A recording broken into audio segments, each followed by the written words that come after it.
Welcome back to another exciting episode of Cyber Defense TV. I'm your host, Gary Malewski, and the publisher of Cyber Defense Magazine.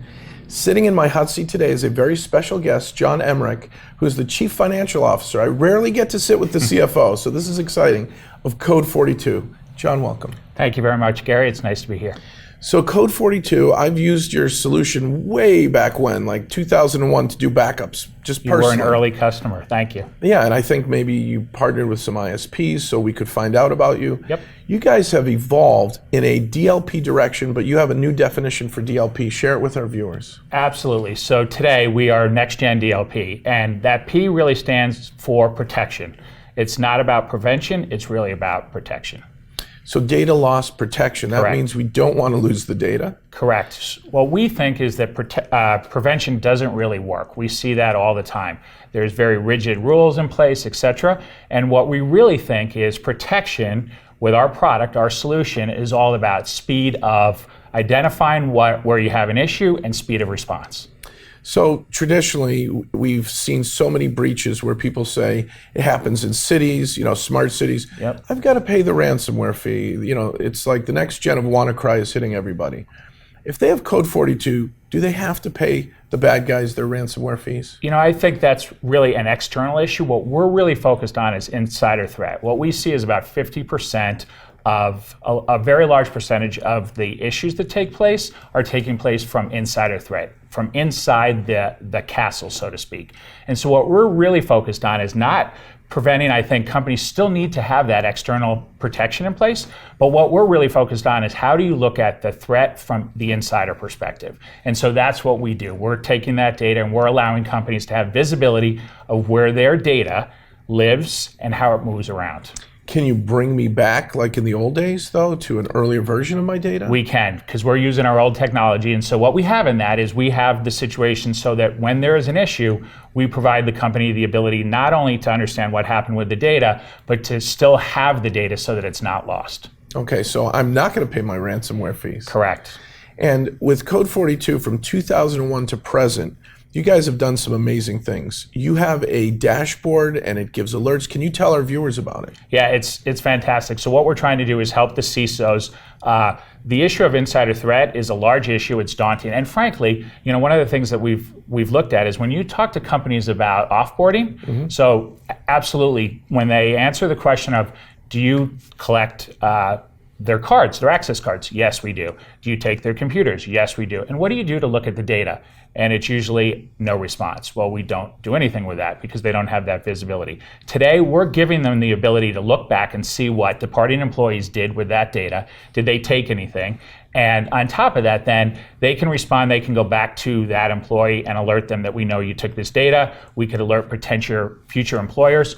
One of the things that we found interesting from market research that we did, that roughly 60%, 65% of employees admit to taking data when they leave a company. Unbelievable. And on top of that, 72% of CEOs admit to taking data to the next company that they work at. It's their magic Rolodex, right? Correct. But it really belongs to the company they worked for. Absolutely. And that brings up a great point. What we really think is it's not about the employee and what the employee is doing. It's really about the underlying data and providing visibility to where that data is. That's the company's asset, and we believe you should have visibility to it and understand how it's moving, and that's how we protect the company.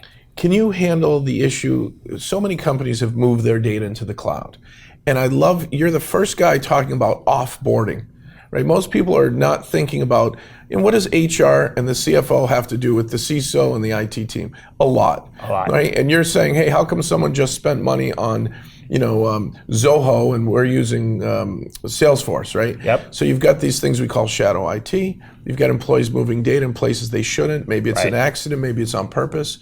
Sounds like you're solving that problem. Well, we're trying to solve that problem. And one of the things that we think is there are different parts of the organization that have data. Today, the nature of where the data exists and how employees use it is way different than it was at the time that DLP was created. And so one of the things is we don't believe that DLP serves the issue of preventing in a very efficient way in today's day and age. So we're shifting that and say, let's protect your data. Let's make sure that whether it's in the cloud, whether it's on an endpoint, we provide you the visibility to it.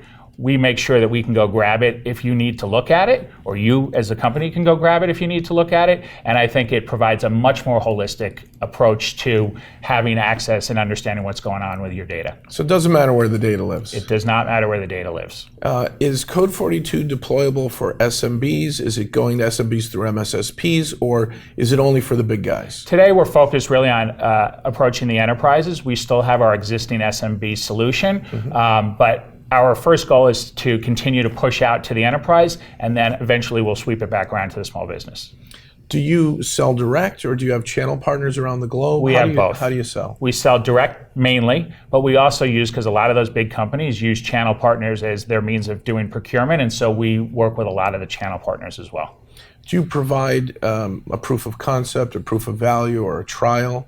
Absolutely. And do you have training videos and things online that our viewers can go take a look at? We have a lot of training online. We also have solution engineers that help with proof of concept. In fact, we just had a situation last week where we were out with a client. We presented them with a proof of concept, and in the middle of the meeting, they identified an issue that they had no idea, and one of the security analysts had to leave the meeting to go handle the issue that they identified in that proof of concept. That's amazing. So it's great. Really rapid deployment. Yes. Focusing on the data and where the data moves and Correct. how to protect the data in a new, innovative way. Yep, absolutely. Love it. Yeah, it's great. It's very exciting. Where do we send our viewers to learn more? You can send them to code42.com. Sounds great. This is a great interview. I enjoyed the hot seat with you. Absolutely. Thanks, Gary. Folks, this is really important. It's data loss protection. Correct. A new form of next-gen DLP. Check them out at code42.com. If you don't have Code42 deployed in your environment, you're going to have data risk beyond belief. Everybody is getting breached and they don't know it. Sounds like Code42 is going to tell you in the middle of a meeting. So get Code42, and we'll see you next time in Cyber Defense TV. Thank you.